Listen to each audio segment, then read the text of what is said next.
ಅತಿ ಪರಿಶುದ್ಧವಾದ ನಾಮಕ್ಕೆ ಮಹಿಮೆ ಉಂಟಾಗಲಿ. ಆಶೀರ್ವದಿಸಲ್ಪಟ್ಟ ಈ ಒಳ್ಳೆಯ ಸಮಯಕ್ಕಾಗಿ ದೇವರಿಗೆ ಸ್ತೋತ್ರವನ್ನು ಸಲ್ಲಿಸುತ್ತೇನೆ. ಆಸರೆ ಟಿವಿಯ ಶುಭವಾರ್ತೆಯ ಕಾರ್ಯಕ್ರಮಕ್ಕೆ ನಾನು ತಮ್ಮೆಲ್ಲರನ್ನು ಸ್ವಾಗತಿಸಿಕೊಳ್ಳುತ್ತೇನೆ.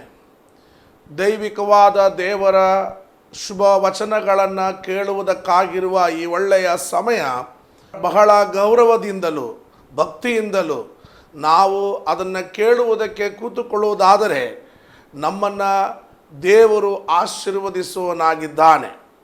ನಾವು ಶುಭವನ್ನು ಹೊಂದುವಂತೆ ಪ್ರತಿನಿತ್ಯವೂ ದೇವರ ಶುಭ ನುಡಿಗಳನ್ನು ನಾವು ಕೇಳುವುದಕ್ಕೆ ಸಮಯವನ್ನು ಬೇರ್ಪಡಿಸಬೇಕು. ಆಗ ಮಾತ್ರ ನಮ್ಮ ಜೀವನಕ್ಕೆ ಆಶೀರ್ವಾದಗಳನ್ನು ಹೊಂದಿಕೊಳ್ಳಲಿಕ್ಕೆ ಸಾಧ್ಯವಾಗುತ್ತದೆ.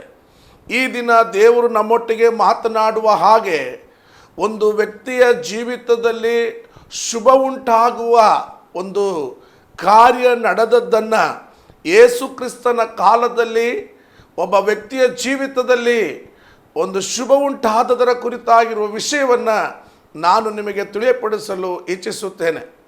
ಯೇಸು ಕ್ರಿಸ್ತನು ಭೂಲೋಕದಲ್ಲಿ ಜೀವಿಸಿರುವಂತಹ 3.5 ವರ್ಷ ಕಾಲಗಳು, ಆ 3.5 ವರ್ಷ ಕಾಲಗಳಲ್ಲಿ ಆ 33 ವರ್ಷಗಳು ಆತನು ಜೀವಿಸಿದಂಥ ಕಾಲಘಟ್ಟದಲ್ಲಿ ಆತನ ಸೇವೆಯಲ್ಲಿ 3.5 ವರ್ಷಗಳು ಆತನು ಸೇವೆಯನ್ನು ಮಾಡುತ್ತಿದ್ದಾಗ ಆತನ ಮುಖಾಂತರ ಶುಭಕ್ಕೆ ಪ್ರವೇಶಿಸಿದ ಒಂದು ವ್ಯಕ್ತಿಯ ಜೀವಿತವನ್ನು ನಾನು ನಿಮಗೆ ತಿಳಿಯಪಡಿಸುತ್ತೇನೆ.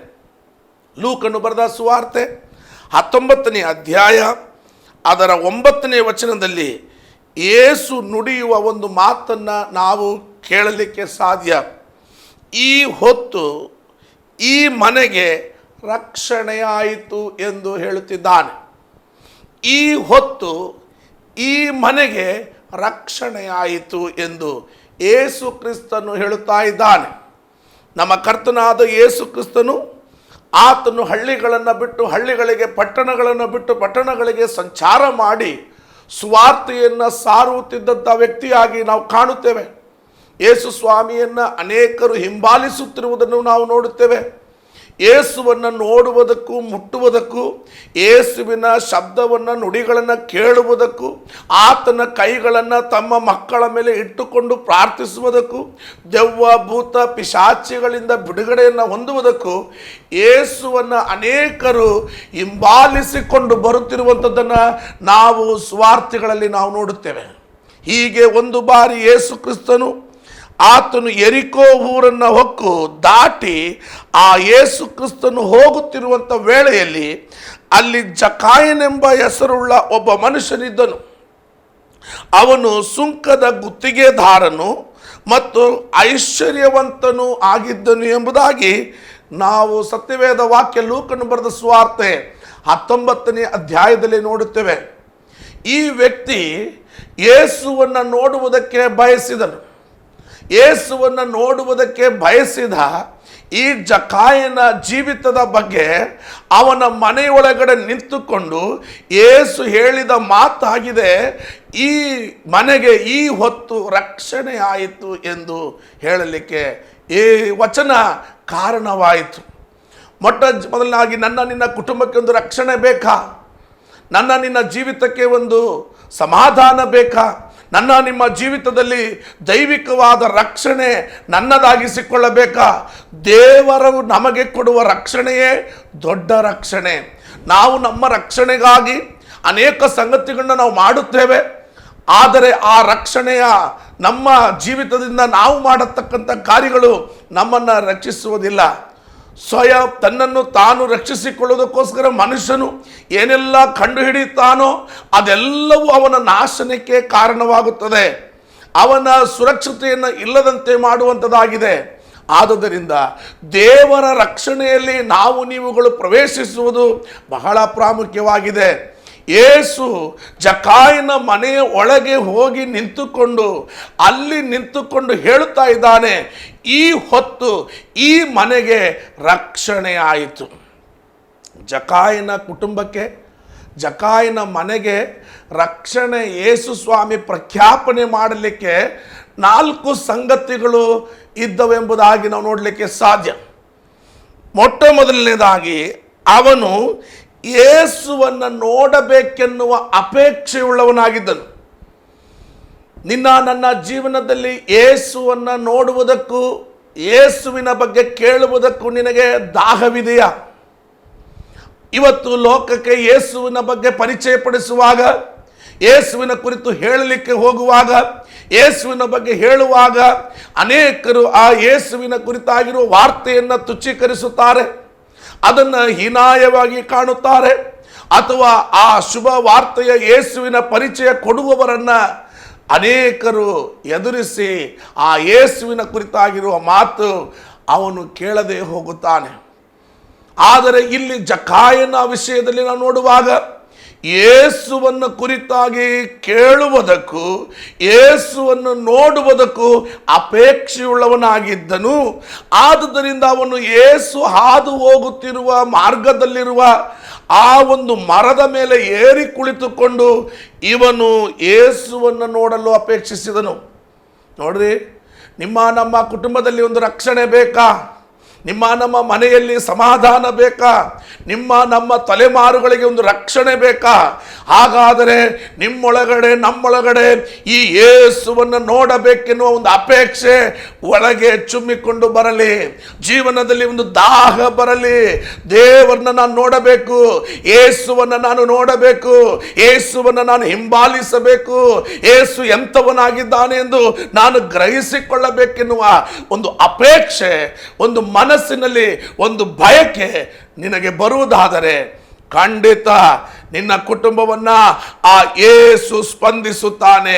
ಈ ಬಯಕೆ ತುಂಬಿರುವ ಮನುಷ್ಯ ಅವನು ಕುಳ್ಳನಾಗಿದ್ದ ಕಾರಣ, ಜನರ ಒತ್ತಡವು, ಜನರ ಗುಂಪು ಹೆಚ್ಚಾಗಿರುವುದರಿಂದಲೂ, ಇವನು ಕುಳ್ಳನಾಗಿರುವುದರಿಂದಲೂ, ಇವನು ಯೇಸುವನ್ನು ಕಾಣಲಿಕ್ಕಾಗದ ಕಾರಣದಿಂದ ಇವನು ಓಡಿ ಹೋಗಿ ಯೇಸು ಬರುತ್ತಿದ್ದ ಮಾರ್ಗದಲ್ಲಿರುವ ಮರದ ಮೇಲೆ ಹತ್ತಿ ಕುಳಿತುಕೊಂಡು ಯೇಸುವನ್ನು ನೋಡಲು ಅಪೇಕ್ಷಿಸುತ್ತಾನೆ. ಹೌದು ಪ್ರಿಯರೇ, ಇದರಿಂದ ಒಂದು ಸತ್ಯವನ್ನು ನಾನು ನಿಮಗೆ ಹೇಳುತ್ತೇನೆ. ಇವತ್ತು ಲೋಕದಲ್ಲಿ ಹೀಗೆ ಅನೇಕ ಜನರಿದ್ದಾರೆ, ಯೇಸುವನ್ನು ಅಡಗಿ ಕುಳಿತುಕೊಂಡು ನೋಡಲು ಅಪೇಕ್ಷಿಸುವವರು, ಯೇಸುವನ್ನು ದೂರದಿಂದ ನೋಡಲು ಅಪೇಕ್ಷಿಸುವವರು, ಯೇಸು ನನ್ನನ್ನು ನೋಡೋದು ಬೇಡ, ನಾನು ಯೇಸುವನ್ನು ನೋಡಿದರೆ ಸಾಕು ಎನ್ನುವ ಜೀವನ. ಪ್ರಿಯರೇ, ಆ ಜೀವನಕ್ಕೆ ರಕ್ಷಣೆ ಆಗುವುದಿಲ್ಲ. ಆದರೆ ನಾನು ಹೇಳುತ್ತೇನೆ, ನೀನು ಯೇಸುವನ್ನು ಪ್ರತ್ಯಕ್ಷವಾಗಿ ಕಾಣತಕ್ಕ ರೀತಿಯಲ್ಲಿ ಆತನ ದೃಷ್ಟಿಯಲ್ಲಿ ಬೀಳಬೇಕು. ಬಯಕೆ ಇದ್ದಂತಹ ಆಸೆಯುಳ್ಳಂಥ ವ್ಯಕ್ತಿಗಳ ಅವರ ಬಯಕೆಯನ್ನು ಈಡೇರಿಸುವನಾಗಿದ್ದಾನೆ ಯೇಸು ಕ್ರಿಸ್ತನು. ಇಲ್ಲಿ ನಾವು ನೋಡುತ್ತೇವೆ, ಜಕಾಯನ ಒಳಗಡೆ ಯೇಸು ಎಂಥವನಾಗಿದ್ದಾನೆಂದು ನೋಡಲು ಅಪೇಕ್ಷಿಸಿದ ಅವನ ಬಯಕೆ ಅವನು ಯೇಸುವಿನ ಹತ್ತಿರ ಬರಲಿಕ್ಕಿರುವ ಮಾರ್ಗವಾಯಿತು. ಯೇಸು ನಡೆದುಕೊಂಡು ಹತ್ತಿರ ಬಂದಾಗ ಮರದ ಮೇಲೆ ಕುಳಿತಿರುವಂಥ ಜಕಾಯನನ್ನು ನೋಡಿಕೊಂಡು ಹೀಗೆ ಹೇಳ್ತದನೆ, ಜಕಾಯನೇ ನೀನು ತಟ್ಟನೆ ಇಳಿದು ಬಾ. ನೋಡ್ರಿ, ಯೇಸುವನ್ನು ನೋಡಲಿಕ್ಕೆ ಅವನಲ್ಲಿ ತುಂಬಿ ಬಂದಂಥ ಬಯಕೆ ಅವನ ಕುಟುಂಬಕ್ಕೆ ರಕ್ಷಣೆಗೆ ಕಾರಣವಾಯಿತು, ಅವನ ರಕ್ಷಣೆಗೆ ಕಾರಣವಾಯಿತು. ಎರಡನೇದಾಗಿ ಈ ಜಕಾಯನಿಗೆ ಅವನ ಜೀವಿತದಲ್ಲಿ ಆ ರಕ್ಷಣೆ ಬರಲಿಕ್ಕೆ ಕಾರಣ ಅವನು ವಿಧೇಯತೆಯುಳ್ಳವನಾಗಿ ಯೇಸುವಿನ ಬಳಿಗೆ ಬಂದನು. ತಟ್ಟನೆ ಇಳಿದು ಬಾ ಎಂದು ಹೇಳಿದ ತಕ್ಷಣವೇ ಆತನು ಯೇಸು ಇರುವ ಕಡೆಗೆ ಯೇಸುವಿನ ಪಾದದಲ್ಲಿ ಇಳಿದು ಬಂದನು. ವಿಧೇಯತೆ. ಯೇಸುವಿನಲ್ಲಿ ನಿನಗೆ ವಿಧೇಯತೆ ಇದೆಯೋ? ಆತನ ಕಟ್ಟಳೆಗಳಲ್ಲಿ ನಿನಗೆ ವಿಧೇಯತೆ ಇದೆಯೋ? ಆತನ ನುಡಿಗಳಲ್ಲಿ ನಿನಗೆ ವಿಧೇಯತೆ ಇದೆಯೋ? ನಿನಗೆ ವಿಧೇಯತೆ ಇರುವುದಾದರೆ, ನೀನು ವಿಧೇಯಪಟ್ಟು ಜೀವಿಸುವನಾಗಿದ್ದರೆ ನಿನಗೆ, ನಿನ್ನ ಕುಟುಂಬಕ್ಕೆ ರಕ್ಷಣೆಯು ನಿಶ್ಚಯವಾಗುತ್ತದೆ. ಅಪೇಕ್ಷೆ ನಿನಗಿರಬೇಕು. ಅಪೇಕ್ಷೆ ಇರುವಂಥ ಸಂದರ್ಭದಲ್ಲಿ ಎರಡನೇದಾಗಿ ನಿನಗೆ ಆತನ ಮಾತುಗಳನ್ನು ಅಂಗೀಕರಿಸಲಿಕ್ಕಿರುವ ವಿಧೇಯತೆ ನಿನಗೆ ಬೇಕು. ಮೂರನೇದಾಗಿ ನಾವು ನೋಡುವಾಗ ಜಕಾಯನ ಮನೆಗೆ ರಕ್ಷಣೆ ಬರಲಿಕ್ಕೆ ಕಾರಣ ಅವನು ಯೇಸುವನ್ನು ಕಂಡಾಗ, ಯೇಸುವನ್ನು ಹತ್ತಿರದಲ್ಲಿ ನೋಡಿದಾಗ ಅವನ ಜೀವಿತದ ತಪ್ಪುಗಳು, ದೋಷಗಳು, ಕುಂದುಕೊರತೆಗಳು ತನಗೆ ಅರ್ಥವಾಯಿತು. ಅವನೊಬ್ಬ ಗುತ್ತಿಗೆದಾರನಾಗಿದ್ದನು. ಜನ ಜೀವಿತಗಳಿಗೆ ಸುಂಕ ವಸೂಲಿ ಮಾಡುತ್ತಿರತಕ್ಕಂತಹ ಒಬ್ಬ ವ್ಯಕ್ತಿ ಆಗಿದ್ದನು. ಜನರಿಗೆ ನೇಮಿಸಿದ ಸುಂಕಕ್ಕಿಂತಲೂ ಹೆಚ್ಚು ಸುಂಕವನ್ನು ವಸೂಲಿ ಮಾಡುತ್ತಾ ಇದ್ದಂತಹ ಒಬ್ಬ ವ್ಯಕ್ತಿ ಆಗಿದ್ದನು. ಇವನು ಯೇಸುವನ್ನು ನೋಡಲು ಅಪೇಕ್ಷಿಸಿದ. ಯೇಸು ಅವನನ್ನು ನೋಡಿದ. ಆ ಜಕಾಯನು ಯೇಸುವನ್ನು ನೋಡಿದ. ಯೇಸುವಿನ ಮಾತು ಕೇಳಿದ ತಕ್ಷಣ ವಿಧೇಯಪಟ್ಟು ಯೇಸುವಿನ ಪಾದಕ್ಕೆ ಬಂದ. ಆಗ ಅವನಿಗೆ ತಾನು ಕುಂದುಳ್ಳವನು, ಕೊರತೆಯುಳ್ಳವನು, ಬಲಹೀನನು, ನಾನು ಪಾಪಿ, ನಾನು ಅನೇಕ ತಪ್ಪು ಕೆಲಸಗಳನ್ನ ಮಾಡಿದ್ದೇನೆಂಬ ಅರಿವು ಅವನಿಗೆ ಬಂತು. ಯೆಶಾಯ ಪ್ರವಾದನೆ ಗ್ರಂಥದಲ್ಲಿ 6ನೇ ಅಧ್ಯಾಯದಲ್ಲಿ ಯೆಶಾಯನಿಗೆ ಉಜ್ಜಿಯನು ಕಾಲವಾದ ವರ್ಷದಲ್ಲಿ ದೇವರ ದರ್ಶನ ಉಂಟಾಯಿತು. ದೈವಿಕವಾದ ದೇವರ ಪರಿಶುದ್ಧತೆಯ ದರ್ಶನ ಯೆಶಾಯನಿಗೆ ಬಂದಾಗ ತಾನು ಎಂಥವನಾಗಿದ್ದಾನೆ ಎನ್ನುವ ಅರಿವು ಅವನಿಗೆ ಬಂತು. ಅಯ್ಯೋ ನಾನು ಪಾಪಿಷ್ಟನು, ಅಯ್ಯೋ ನಾನು ದೌರ್ಭಾಗ್ಯನು, ಅಯ್ಯೋ ನಾನು ಅರಿಷ್ಟ ಮನುಷ್ಯನು, ಇಗೋ ನಾನು ನನ್ನ ಕಣ್ಣುಗಳು ಸೇನಾಧೀಶ್ವರನಾದ ಯೆಹೋವನ ಕಂಡವಲ್ಲ, ನಾನು ಹೊಲಸು ತುಟಿಯುಳ್ಳವನು ಎಂಬುದಾಗಿ ಹೇಳಿಕೊಂಡು ತನ್ನ ಜೀವಿತದಲ್ಲಿ ಪಶ್ಚಾತ್ತಾಪ ಪಟ್ಟನು. ನೀನು ನಾನು ಯೇಸುವನ್ನು ಕಾಣಬೇಕಾದ ರೀತಿಯಲ್ಲಿ ಕಾಣುವಾಗ, ಯೇಸುವನ್ನು ಸ್ಪಂದಿಸಬೇಕಾದ ರೀತಿಯಲ್ಲಿ ಸ್ಪಂದಿಸುವಾಗ, ಯೇಸುವನ್ನು ನಂಬಬೇಕಾದ ರೀತಿಯಲ್ಲಿ ನಂಬುವಾಗ ನಿಮ್ಮ ಕೊರತೆಗಳು ಕಂಡು ಬರುತ್ತದೆ, ನಿಮ್ಮ ಜೀವಿತದ ತಪ್ಪು ದೋಷಗಳು ಕಂಡು ಬರುತ್ತದೆ. ಆಗ ಅದನ್ನು ಬಿಟ್ಟು ಹೊರಬರಲಿಕ್ಕಿರುವ ತೀರ್ಮಾನ ತೆಗೆದುಕೊಂಡರೆ ನಮ್ಮ ಕುಟುಂಬಕ್ಕೆ ರಕ್ಷಣೆ ಆಗುತ್ತದೆ. ಈ 19ನೇ ಲೂಕನು ಬರೆದ ಸುವಾರ್ತೆ 19ನೇ ಅಧ್ಯಾಯದಲ್ಲಿ ನಾವು ಬರುವಾಗ ಜಕಾಯನು ಹೇಳುವಂತ ಒಂದು ಮಾತು ಇದೆ. ಆದರೆ ಜಕಾಯನು ನಿಂತುಕೊಂಡು ಸ್ವಾಮಿಗೆ, ಸ್ವಾಮಿ ನೋಡು, ನನ್ನ ಆಸ್ತಿಯಲ್ಲಿ ಅರ್ಧವನ್ನು ಬಡವರಿಗೆ ಕೊಡುತ್ತೇನೆ, ಮತ್ತು ನಾನು ಅನ್ಯಾಯವಾಗಿ ಯಾರಿಂದ ಏನಾದರೂ ಎಳಕೊಂಡದ್ದೇ ಆದರೆ 4ರಷ್ಟು ಹಿಂದಕ್ಕೆ ಕೊಡುತ್ತೇನೆ ಎಂದು ಹೇಳಿದನು. ಇದೊಂದು ಮನುಷ್ಯನ ಜೀವಿತದಲ್ಲಿರುವ ನಿಜವಾದ ಮಾನಸಾಂತರ. ಹೀಗೆ ಇವತ್ತು ಪ್ರಪಂಚದಾದ್ಯದಲ್ಲಿ ಇರತಕ್ಕಂತಹ ರಕ್ಷಣೆ ಹೊಂದಿದಂಥ ವ್ಯಕ್ತಿಗಳು, ಮಾನಸಾಂತರ ಹೊಂದುತ್ತಿರುವಂಥ ವ್ಯಕ್ತಿಗಳು ಜಕಾಯನ ಹಾಗೆ ಮಾಡುವುದಕ್ಕೆ ತೀರ್ಮಾನ ತೆಗೆದುಕೊಂಡರೆ ಎಷ್ಟೋ ಒಳ್ಳೆಯದಾಗುತ್ತಿತ್ತು. ನಾವೆಲ್ಲ ಮೋಸ ಮಾಡಿರುವಂಥದ್ದು, ವಂಚನೆ ಮಾಡಿರುವಂಥದ್ದು, ಸಂಪಾದಿಸಿಕೊಂಡಿರುವಂಥದ್ದು ಎಲ್ಲ ನಮ್ಮ ಕೈಯಲ್ಲೇ ಇಟ್ಟು, ಸ್ವಾಮಿ ಮಾಡಿದ್ದೆಲ್ಲ ತಪ್ಪಾಯಿತು, ನಾನು ಹೊಂದಿದ್ದೆಲ್ಲ ನನ್ನಲ್ಲೇ ಇರಲಿ, ಇನ್ನು ಮೇಲೆ ನಾನು ನಿನಗಾಗಿ ಪಾಪವಿಲ್ಲದೆ ಇನ್ನು ತಪ್ಪು ಮಾಡದೆ ಜೀವಿಸ್ತೇನೆಂಬ ತೀರ್ಮಾನ ತೆಗೆದುಕೊಳ್ಳುತ್ತೇವೆ. ಆದರೆ ಅದು ಯಥಾರ್ಥವಾದ ಮಾನಸಾಂತರವಲ್ಲ. ಕ್ಷಮಿಸಬೇಕಾದವ್ರನ್ನ ಕ್ಷಮಿಸಿ, ಪ್ರೀತಿಸಬೇಕಾದವ್ರನ್ನ ಪ್ರೀತಿಸಿ, ಬದಲು ಕೊಡಬೇಕಾದದನ್ನು ಕೊಟ್ಟು ತೀರಿಸಿ, ಹಿಂತಿರುಗಿ ಕೊಡಬೇಕಾದದನ್ನು ಹಿಂತಿರುಗಿ ಕೊಟ್ಟು ನಾವು ಮಾನಸಾಂತರದ ಒಳ್ಳೆಯ ಫಲದಿಂದ ಯೇಸುವನ್ನು ಸ್ವೀಕರಿಸಿದಾದರೆ, ಯೇಸುವನ್ನು ನಂಬುವುದಾದರೆ ನಮ್ಮ ಕುಟುಂಬಕ್ಕೆ ರಕ್ಷಣೆಯಾಗುತ್ತದೆ, ನಮ್ಮ ವೈಯಕ್ತಿಕ ಜೀವಿತಕ್ಕೆ ರಕ್ಷಣೆಯಾಗುತ್ತದೆ. ಸುಮ್ಮನೆ ಯೇಸುವನ್ನು ಪ್ರೀತಿಸಿದರಿಂದ, ಸುಮ್ಮನೆ ಯೇಸುವನ್ನು ಕೂಗಿಕೊಂಡದರಿಂದ, ಸುಮ್ಮನೆ ಯೇಸುವಿನ ಹಿಂದೆ ಹೋದದರಿಂದ ನಿನಗೆ ರಕ್ಷಣೆ ಆಗುವುದಿಲ್ಲ. ನಿನಗೆ ಯೇಸುವನ್ನು ನೋಡಲಿಕ್ಕಿರುವ ಅಪೇಕ್ಷೆ ಇರುವಾಗಲೇ, ನಿನಗೆ ಯೇಸುವಿನ ಆಶೀರ್ವಾದಗಳ ಬಗ್ಗೆ ನಿನಗೆ ದಾಗವಿರುವಾಗಲೇ, ನಿನ್ನ ಜೀವಿತದಲ್ಲಿ ಯೇಸುವಿನಿಂದ ಬಿಡುಗಡೆಯನ್ನ ಬಯಸುತ್ತಿರುವಾಗಲೇ ನೀನು ಯೇಸುವಿನ ಮಾತುಗಳಿಗೆ ವಿಧೇಯನಾಗಲಿಕ್ಕಿರುವ ನಿನ್ನ ಜೀವಿತದ ಸಮರ್ಪಣೆ ಇರಬೇಕು. ಆ ವಿಧೇಯತೆಯಿಂದ ಯೇಸುವಿನ ಹತ್ತಿರ ಬರುತ್ತಿರುವಾಗ, ಯೇಸುವಿನ ಆ ಸಾಮೀಪ್ಯದಲ್ಲಿ ನೀನು ತೊಡಗಿಸಿಕೊಳ್ಳುವಾಗ ನಿನ್ನ ಕುಂದು ಕೊರತೆಗಳು, ನಿನ್ನ ತಪ್ಪು ದೋಷಗಳು ಹೊರಕಂಡು ಬರುತ್ತದೆ. ಆ ಹೊರಕಂಡು ಬರುತ್ತಿರುವ ನಿನ್ನ ತಪ್ಪು ದೋಷಗಳನ್ನ ಬಿಟ್ಟಗಲಿ, ಅದನ್ನು ದೂರ ಮಾಡಿಕೊಂಡು ಜೀವಿಸುವುದಕ್ಕೆ ನೀನು ಬಯಸುವಾಗ ನಿನ್ನ ಜೀವಿತದ, ನಿನ್ನ ಕುಟುಂಬಕ್ಕೆ, ನಿನ್ನ ವೈಯಕ್ತಿಕ ಜೀವಿತಕ್ಕೆ ರಕ್ಷಣೆ ಬರುತ್ತದೆ.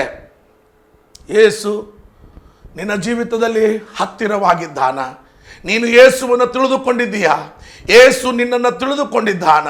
ನೀನು ಯೇಸುವನ್ನು ತಿಳಿದುಕೊಂಡಾಗ ನಿನ್ನ ಜೀವಿತದ ಬಲಹೀನತೆ ಏನು, ಕೊರತೆಗಳೇನು, ಪಾಪಗಳೇನು, ದೋಷಗಳೇನೆಂಬುದನ್ನು ನಿನಗೆ ತಿಳಿದುಕೊಳ್ಳಲಿಕ್ಕೆ ಸಾಧ್ಯವಾಗಿದೆಯಾ? ಹಾಗೆ ಸಾಧ್ಯವಾಗದೆ ಹೋದರೆ ನೀನು ಮತ್ತೊಂದು ಆವರ್ತಿ ಈ ಯೇಸುವನ್ನು ಕಾಣಬೇಕಾದ ರೀತಿಯಲ್ಲಿ ಕಾಣು. ಆಗ ನೀನು ಮಾನಸಾಂತರ ಪಡಲಿಕ್ಕೆ ಸಾಧ್ಯವಾಗುತ್ತದೆ. ಕ್ರಿಸ್ತ ಯೇಸುವನ್ನು ಹಿಂಬಾಲಿಸತಕ್ಕಂಥ ವ್ಯಕ್ತಿ ಜೀವಿತಗಳು ಮಾನಸಾಂತರದಲ್ಲಿ ಜೀವಿಸಬೇಕು, ಮಾನಸಾಂತರದ ಫಲವನ್ನು ಕೊಡಬೇಕು. ಇಲ್ಲಿ ನೋಡಿರಿ, ಈ ಜಕಾಯನು ಮಾನಸಾಂತರ ಪಟ್ಟನು ಎಂಬುದಕ್ಕೆ ಉತ್ತಮ ಗುರುತು. ಅವನ ಆಸ್ತಿಯನ್ನು ಮಾರಿ ಅರ್ಧದಷ್ಟು ಬಡ ಜನರಿಗೆ ಕೊಡ್ತಾ ಇದ್ದಾನೆ. ಮೋಸದಿಂದ, ವಂಚನೆಯಿಂದ, ಬೇರೊಂದು ವ್ಯಕ್ತಿಗಳಿಂದ ಕಸಿದುಕೊಂಡದ್ದನ್ನು ಉಪಾಯದಿಂದ, ಕುಯುಕ್ತಿಯಿಂದ ತಾನು ಜನಜೀವಿತಗಳ ಕಣ್ಣನ್ನು ಕುರುಡು ಮಾಡಿ, ಜನಜೀವಿತಗಳ ಮೇಲೆ ದಬ್ಬಾಳಿಕೆ ಮಾಡಿ, ಒತ್ತಡ ಹೇರಿ ಅವರಿಂದ ತೆಗೆದುಕೊಂಡದ್ದನ್ನು ಹಿಂತಿರುಗಿ ಕೊಡುವುದಕ್ಕಿರುವ ಮನಸ್ಸು ನಿಜವಾದ ಮಾನಸಾಂತರ. ಹೌದು, ಸತ್ಯವೇದ ವಾಕ್ಯ ಜ್ಞಾನೋಕ್ತಿಯ ಪುಸ್ತಕದಲ್ಲಿ ಹೀಗೆ ಹೇಳುತ್ತದೆ, ತನ್ನ ದೋಷ ಫಲವನ್ನು ಮುಚ್ಚಿಟ್ಟುಕೊಳ್ಳುವವನಿಗೆ ಎಂದಿಗೂ ಶುಭವಾಗದು, ಅದನ್ನು ಒಪ್ಪಿ ಅರಿಕೆ ಮಾಡಿ ಬಿಟ್ಟು ಬಿಡುವವನಿಗೆ ಕರುಣೆ ದೊರೆಯುವುದು. ದೋಷ ಫಲವನ್ನು, ಅಧರ್ಮ ಫಲವನ್ನು, ತಪ್ಪುಗಳನ್ನು, ಕುಂದುಗಳನ್ನು, ಕೊರತೆಗಳನ್ನು, ಪಾಪವನ್ನು, ಜೀವಿತದ ತಪ್ಪುಗಳನ್ನು ಅಡಗಿ ಕುಳಿತುಕೊಂಡು ಮಾಡುತ್ತಾ ಅದರಲ್ಲೇ ತೊಡಗಿಸಿಕೊಂಡು ಅದನ್ನು ಬಿಟ್ಟು ಬಿಡದೆ ದೇವರೇ ಅಂತ ಬದುಕಿದರೆ ನಿನಗೂ ನನಗೆ ರಕ್ಷಣೆ ಆಗುವುದಿಲ್ಲ. ಯೇಸುವನ್ನು ಪ್ರೀತಿಸುತ್ತಿರುವಾಗ, ಯೇಸುವನ್ನು ನಂಬುತ್ತಿರುವಾಗ, ಯೇಸುವನ್ನು ಹಿಂಬಾಲಿಸುತ್ತಿರುವಾಗ, ಆ ಯೇಸುವಿನಲ್ಲಿ ಬದುಕುತ್ತಿರುವಂಥ ನೀನು ನಾನು ನಿನ್ನ ಜೀವಿತದ ತಪ್ಪು ದೋಷಗಳನ್ನ ಅರ್ಥ ಮಾಡಿಕೊಂಡು ಅವುಗಳನ್ನ ಬಿಟ್ಟು ದೇವರ ಕಡೆಗೆ ತಿರುಗಿಕೊಂಡು ಬರುವಾಗ ನಮಗೆ ರಕ್ಷಣೆ ಆಗುತ್ತದೆ. ಪಾಪದಿಂದ ಎಚ್ಚರವಾಗಲಿಕ್ಕೆ, ತಪ್ಪುಗಳಿಂದ ಎಚ್ಚರವಾಗಲಿಕ್ಕೆ ನಿನಗೆ ಮನಸ್ಸುಂಟು. ನೀನು ದೇವರ ಕಡೆಗೆ ತಿರುಗಿ ಬರಲಿಕ್ಕೆ, ದೇವರ ಮುಂದೆ ಅನುತಾಪ ಪಡಲಿಕ್ಕೆ, ಪಶ್ಚಾತ್ತಾಪ ಪಡಲಿಕ್ಕೆ ನಿನಗೆ ಮನಸ್ಸುಂಟು. ಕೊಡಬೇಕಾದದನ್ನು ಕೊಟ್ಟು ತಿರುಗು, ಕ್ಷಮಿಸುವವರನ್ನ ಕ್ಷಮಿಸಿ, ಪ್ರೀತಿಸಬೇಕಾದನ್ನು ಪ್ರೀತಿಸಿ ಮುಂದುವರಿಯುವುದಕ್ಕೆ ನೀನು ಇಷ್ಟಪಡುತ್ತೀಯೋ, ಹಾಗಿದ್ದರೆ ನಿನ್ನ ಕುಟುಂಬದಲ್ಲಿಯೂ ಕೂಡ ಯೇಸು ಹೇಳುತ್ತಾನೆ, ಇವತ್ತು ಈ ಮನೆಗೆ ರಕ್ಷಣೆ ಆಯಿತು. ಮೊದಲನೇದಾಗಿ ಇವನು ಯೇಸುವನ್ನು ನೋಡಲಿಕ್ಕಿರುವ ಅಪೇಕ್ಷೆ ಇವನ ಕುಟುಂಬಕ್ಕೆ ರಕ್ಷಣೆ ಕೊಟ್ಟಿತು.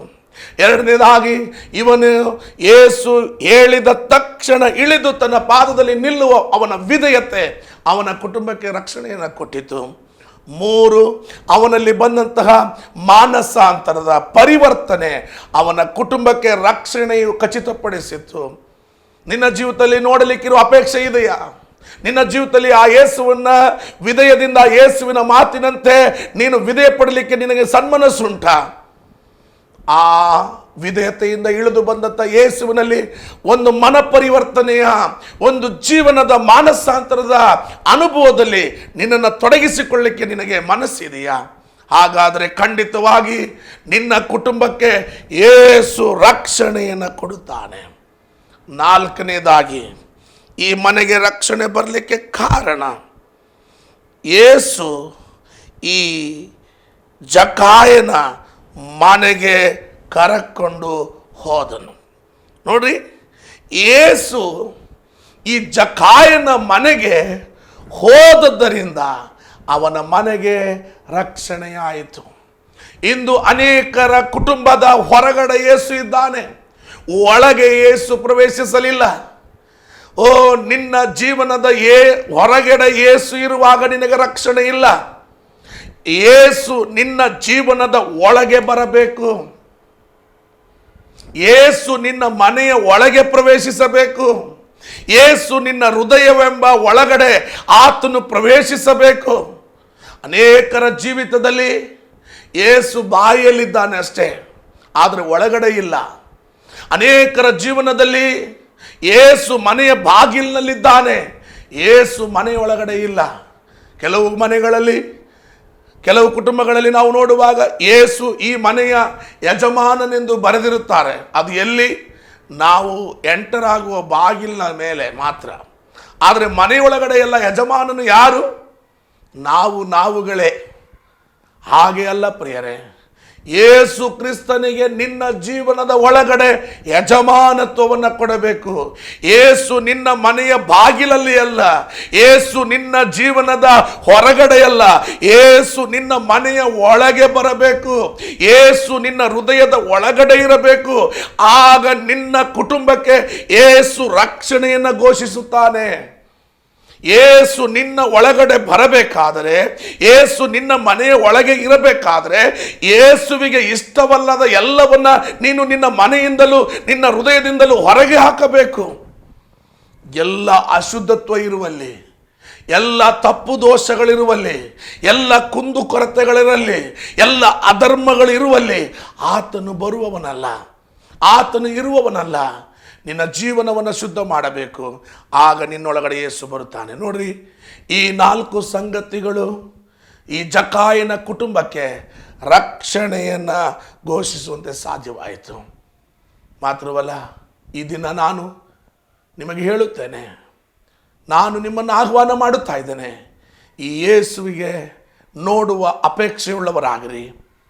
ಈ ಯೇಸುವನ್ನು ವಿಧೇಯಪಡುವ ಸನ್ಮನಸ್ಸುಳ್ಳವರಾಗಿರಿ. ಈ ಯೇಸುವಿನಲ್ಲಿ ಒಂದು ಮಾನಸಾಂತರದ ಪರಿವರ್ತನೆಯ ಜೀವಿತವನ್ನು ನೀವು ಬಯಸಿರಿ.